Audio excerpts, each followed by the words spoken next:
दिखने में जितने सुंदर हैं ऑरोरास, इनके पीछे की साइंस भी उतनी ही इंटरेस्टिंग है। 2024 के ऑरोरास तो और भी स्पेशल थे। 500 साल में पहली बार हुए इस इवेंट की साइंस खुद भी समझ लो और इसे अपने फ्रेंड्स के साथ भी शेयर कर लेना। सूरज से उठने वाला तूफान, जिसे सोलर विंड्स भी कहते हैं, उसमें चार्ज पार्टिकल्स होते हैं जैसे इलेक्ट्रॉन्स और प्रोटॉन्स। ये चार्ज पार्टिकल्स जब अर्थ की तरफ आते हैं तो अर्थ का मैग्नेटिक फील्ड अर्थ को इनसे प्रोटेक्ट तो कर लेता है, पर फिर भी कुछ ऐसे पार्टिकल्स होते हैं जो अर्थ के पोल्स नॉर्थ पोल और साउथ पोल तक पहुंच ही जाते हैं। यही पार्टिकल्स जब अर्थ के एटमॉस्फेयर में प्रेजेंट ऑक्सीजन और नाइट्रोजन के साथ टकराते हैं तो ये ब्यूटीफुल कलर्स प्रोड्यूस करते हैं।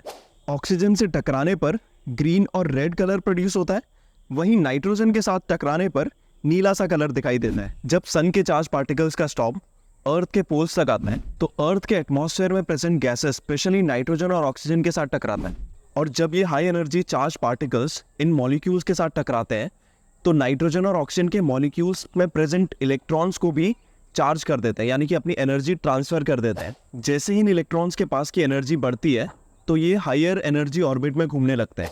जैसा कि आपने मौत के कुएं में देखा होगा, जब बाइकर अपनी स्पीड बढ़ाता है तो वो कुएं के ऊपर की तरफ आने लगता है, और जैसे जैसे स्पीड कम होती है तो कुएं में नीचे की तरफ जाने लगता है। सिमिलरली इलेक्ट्रॉन्स के पास भी जब ज़्यादा एनर्जी होती है तो वो पहाड़ की तरफ ऑर्बिट्स में रिवॉल्व करने लगते हैं।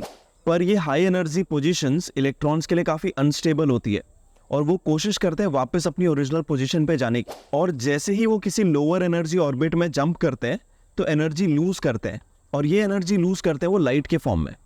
इसीलिए हमें ये bright red, green, blue colour की लाइट्स दिखती है। अर्थ के नॉर्थ पोल से दिखने वाली लाइट्स को नॉर्दर्न लाइट्स या ऑरोरा बोरियोलिस कहा जाता है। ये मेजरली हमें अलास्का, नॉर्वे और कनाडा से दिखाई देते हैं। वहीं साउथ पोल पे दिखने वाली लाइट्स को सदर्न लाइट्स या ऑरोरा ऑस्ट्रेलिस कहा जाता है। ये मेजरली एंटार्क्टिका, तस्मानिया और न्यूजीलैंड से दिखाई देते हैं।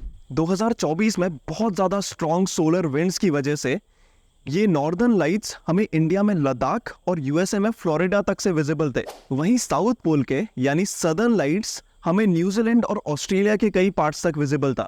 ऑरोरास जैसा इंटरेस्टिंग फिनोमेना सिर्फ अर्थ पे नहीं होता है, ये बाकी प्लैनेट्स में भी देखा जा सकता है। स्पेशली जुपिटर के ऑरोरास सबसे ज़्यादा स्ट्रॉन्ग होते हैं। ये सिर्फ सोलर विंड्स की वजह से नहीं, उसके एक वॉल्केनिक मून की वजह से भी होते हैं। जुपिटर के अलावा सैटर्न, यूरेनस, नेपट्यून और मार्स में भी ये देखा जा सकता है। आप में से कई सारे लोग 2024 का ऑरोरा तो मिस कर चुके हैं, बट आई होप आपको इसके पीछे की साइंस इंटरेस्टिंग लगी हो। अगर आपको ये वीडियो पसंद आया so don't forget to like and subscribe to the channel. I hope you got to learn something new. Stay curious, keep learning, and I will see you in the next one.